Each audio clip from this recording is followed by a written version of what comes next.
I knew my sister hated me, but I didn't know how far she'd go until she slid a birthday gift across the table and laughed. A DNA test. "Maybe this will explain why you're another man's mistake," she said, loud enough for every fork to stop mid-air. I swallowed the shame, mailed the kit, and waited. Months later, our family's estate lawyer requested an urgent meeting regarding Grace Ellington. My mother went pale. Naomi stopped smiling. And in that moment, I realized something terrifying. They already knew what I was about to find out. Most people picture family as a soft place to land. Mine always felt more like a house with cold floors, beautiful from the outside, freezing once you stepped in. Growing up in the Ellington home in Denver, I learned early how to make myself small. I was the quiet child, the one who did her homework without being asked, the one who disappeared into corners so my mother wouldn't sigh and my sister wouldn't sneer. Even then, Naomi's world seemed to orbit at the center of everything. She had a way of commanding attention without earning it. Loud laughter, dramatic stories, a talent for turning every room into her stage. And my mother, Evelyn, applauded her every move. When Naomi got a B on a test, she was well-rounded. When I brought home straight A's, Mom blinked like she had forgotten who I was for a moment before saying, "That's nice, Grace. Can you help set the table?" By the time I reached 35, I'd built a life far from that house. Austin suited me: quiet mornings, simple routines, the kind of stability I'd never had as a child. I worked as a financial analyst dressed in soft, neutral tones and tried not to think about the constant ache that came from being the forgotten daughter. But when my father, James Ellington, passed away, the gravity of our family pulled me back. He had been the only steady thing in that house, a man of few words, but a surprising warmth.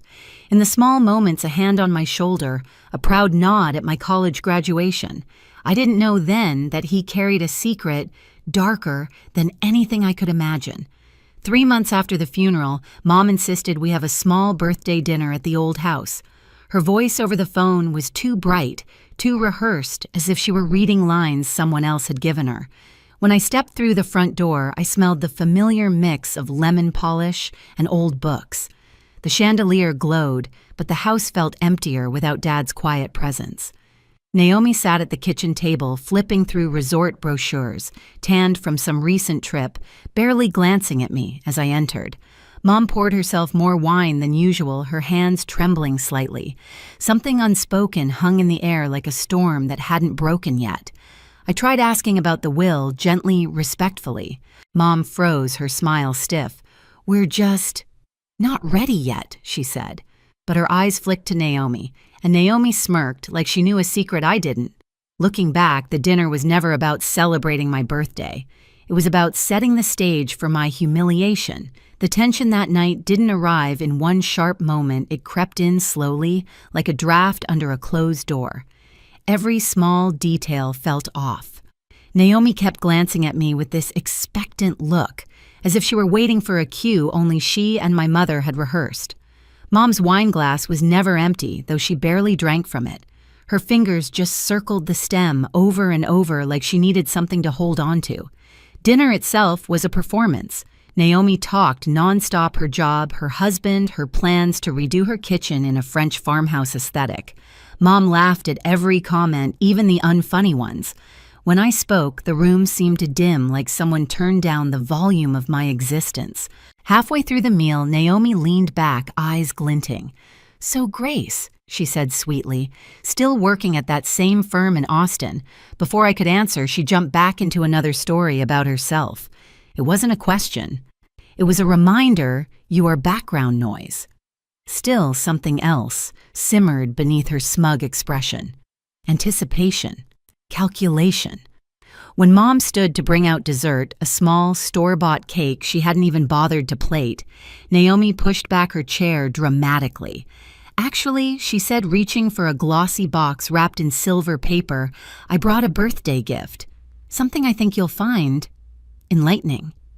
Mom's face drained of color. "Naomi." But Naomi ignored her, sliding the box across the table toward me like it contained evidence instead of a present. "Go on," she said, her smile razor-thin. "Open it." I peeled back the paper, a strange stillness settling over me. Inside was a DNA testing kit. The room went silent except for the soft hum of the refrigerator. Naomi leaned in laughing under her breath. Maybe this will explain why you're another man's mistake in this family. The words echoed sharp and deliberate. Mom flinched. I saw it. But she said nothing. The humiliation stung, but the fear in Mom's eyes that felt like the real truth slipping through the cracks. Naomi hadn't just insulted me. She'd exposed something she wasn't supposed to say out loud. Later that night in my old bedroom, the walls still painted the soft blue I had chosen at 15. I searched through old boxes like someone looking for proof of their own existence. At the back of my closet, I found an envelope that didn't belong with the others. The dust around it had been disturbed recently. Inside was a photograph of younger Evelyn holding me as a baby while standing next to a man I didn't recognize. On the back, in my mother's handwriting, "Forgive me." My hands shook as I took pictures of everything. Then I turned to the DNA kit Naomi had delivered like a weapon. She had wanted me to take it. She had wanted something to happen. Fine. I mailed it the next morning, not because Naomi wanted me to, but because I needed to know what truth she was so eager to weaponize. The results arrived 5 weeks later on a quiet Tuesday afternoon. I was at my desk in Austin, half listening to the hum of the office vents when the notification appeared on my phone. I expected dread. What I didn't expect was clarity, sharp, cold, undeniable. No biological relationship detected with the Ellington family. My breath hitched, but I kept reading. A suggested match to the Hartman lineage. A name I had never spoken, never heard suddenly tied to me by blood.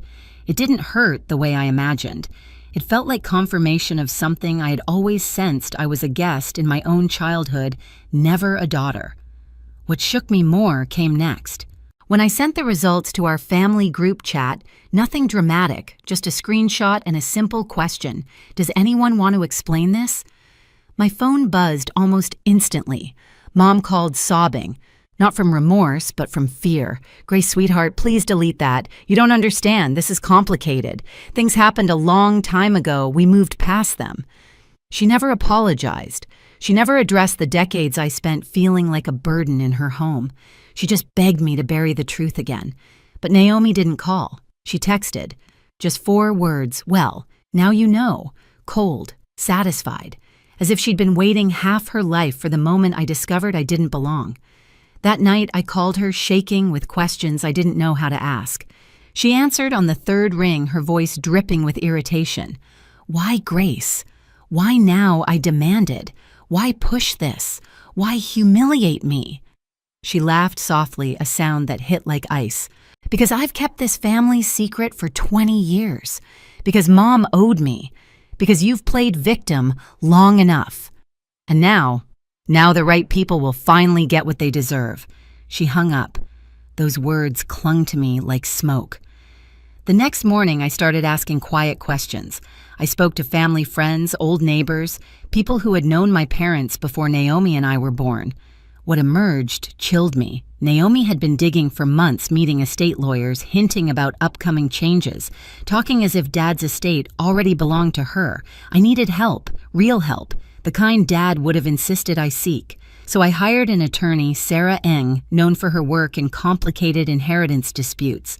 I brought her everything: the DNA results, the photograph screenshots of Naomi's messages, the odd conversations, the fear in Mom's voice. Sarah listened, expression still taking notes like she was assembling a puzzle. "Your instincts are right," she said finally. "This isn't just resentment. Someone is building a case to erase you." 3 days later, I got the call that changed everything. Mr. Dalton, our longtime estate lawyer, sounded unusually formal. "Grace, your father left instructions for a will reading under specific circumstances. Those circumstances have now been met. I think you should be prepared for what you're going to hear." Prepared? I doubt anyone could have been. The morning of the will reading, Denver felt colder than I remembered. Not a seasonal cold, but the kind that sinks into bone, the kind that feels like a warning. Sarah and I arrived early at the downtown building where Mr. Dalton's office occupied the top floor. Floor-to-ceiling windows, dark wood, the kind of place where truths didn't hide, they echoed. We chose seats near the window, out of the direct line of fire. Sarah whispered, Observe everything. Speak only when necessary. Her calm steadiness eased the tightness in my chest. Mom arrived next. She looked exhausted, like she hadn't slept in days. Her hair was hastily pinned back, and she clutched her purse with both hands as though it were the only thing keeping her upright. She didn't greet me, didn't even meet my eyes. She sank into a chair at the far end of the table, staring at the polished surface, as though it might swallow her whole. Then Naomi entered. Her heels clicked sharply against the marble floor, each step carrying a smug confidence that bordered on theatrical. She wore an expensive suit, cream-colored, perfectly tailored, and heavy makeup that made her look sharper, harder. And of course, she brought her own attorney, a man I recognized from billboards, boasting about aggressive estate litigation. Naomi gave me a slow smile, one corner lifted higher than the other. "Grace," she said, as if greeting someone irrelevant. But her eyes gleamed with expectation. She believed she had already won. Mr. Dalton entered last, carrying a thick folder. He moved with the deliberate calm of someone who understood the weight of what he was about to unleash. When he reached the head of the table, he rested a hand on the folder and looked at each of us one by one. Before we begin, he said, "I want to note that James Ellington left explicit instructions for how this reading should proceed. He anticipated complications. Everything I am about to share was prepared with full knowledge of circumstances that some of you may find surprising." Naomi shifted her smirk, faltering. Dalton opened the folder and began reading the will.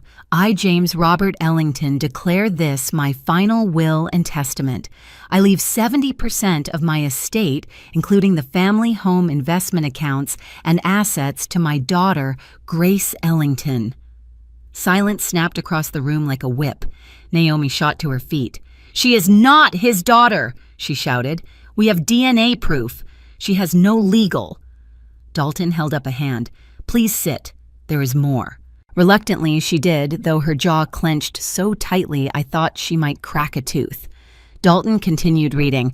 "I have known since Grace was 2 years old that she is not my biological child. I chose to raise her anyway. I choose to leave her my legacy because she alone has proven worthy of it. This decision requires no further validation." Naomi's complexion drained to a pasty gray. Mom closed her eyes, pain tightening her features. But Dalton wasn't finished. 8 months before his death, Mr. Ellington hired a private investigator to document any attempts to manipulate or interfere with his estate. The investigator gathered substantial evidence. He placed a stack of documents on the table: payments, withdrawals, bills, and meeting logs demonstrating Naomi Ellington's efforts to pressure her father into altering his will, including unauthorized withdrawals totaling $50,000 during his illness. Naomi's attorney stiffened. "We weren't informed Dalton cut him off. You were not required to be." Additionally, the investigation documented consultations with 3 estate lawyers, conversations about upcoming changes to the family inheritance, and the purchase of a DNA test mailed to Naomi's home address and gift-wrapped. Naomi's eyes widened. "That's ridiculous," she said, voice shaking. "That was a joke." Dalton set down the final document, a handwritten note in my father's unmistakable script. "Mr. Ellington requested that I read this aloud." He unfolded the page. "Naomi, I know what you've been planning. I watched you try to manipulate your mother. I hoped you would choose differently. These consequences are your own doing." A sound escaped Naomi's throat, part gasp, part growl. Her attorney leaned toward her. "Do not contest this," he whispered harshly. "There's a no contest clause. You will lose everything." But Naomi was spiraling. "This is fraud," she spat.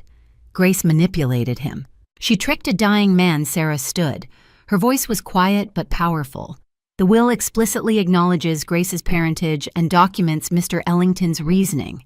Any contest would be frivolous and trigger the no contest clause, including repayment of outstanding loans, approximately $200,000. Naomi's face twisted. "That's not a loan. He gave me that money." "Not according to the estate records," Dalton replied calmly. Mom finally spoke, her voice a fragile whisper. "Naomi, stop." But Naomi couldn't. Years of entitlement, bitterness, and fear collided all at once. "This should be mine," she hissed. All of it. I'm the real daughter. I'm the one who stayed. I stood slowly, my voice steady. You didn't stay, Naomi. You controlled. You threatened. You built your life on secrets you never earned. She turned toward me, wild-eyed. You don't deserve, Grace, Dalton said gently. There is something else your father left. He opened a smaller envelope addressed to me. Inside was a short letter. Grace, you spent your life believing you were invisible. You were not. I saw your strength, your kindness, your integrity. You were my daughter not by blood, but by choice, and I leave you my legacy with absolute certainty that you will honor it. My vision blurred. When I looked up, Naomi finally understood. This wasn't my victory. It was her defeat crafted by the man she underestimated most. The legal fallout came faster than anyone expected. Naomi's attorney withdrew the next morning, leaving her scrambling for someone willing to take a case that was already collapsing under its own weight. When she attempted to contest the will anyway, the judge dismissed it within minutes. The no contest clause was airtight, the evidence overwhelming. Her inheritance vanished. The loan she'd taken from Dad, $200,000, converted into personal debt owed back to the estate. And the $50,000 in unauthorized withdrawals, she was given 1 year to repay it or face further legal action. For the first time in my life, Naomi looked small. Not humbled, just cornered by the consequences she'd always managed to outrun. Mom came to see me a week later. She sat on my Austin apartment couch, hands folded, eyes red-rimmed. She told me everything the truth about my biological father, the agreement made decades ago, the guilt she carried but never confronted. I listened, but I didn't reach for her. Some wounds required distance, not closeness. I want to make things right, she whispered. I believe you, I said. But making things right starts with letting me live without carrying your secrets. In the months that followed, I stepped back from Denver entirely. I managed the estate with Sarah's help, settled accounts, and chose quietly, deliberately, the life I wanted next. It was the first time I made a choice without asking who it might disappoint. I left Denver behind and built a quieter life in Oregon where the lies couldn't reach me anymore. Some endings aren't loud. They're choosing peace over pain. And if you've ever been the overlooked one, know this: you deserve better than the people who failed to see you. Share your story below and subscribe for the next one.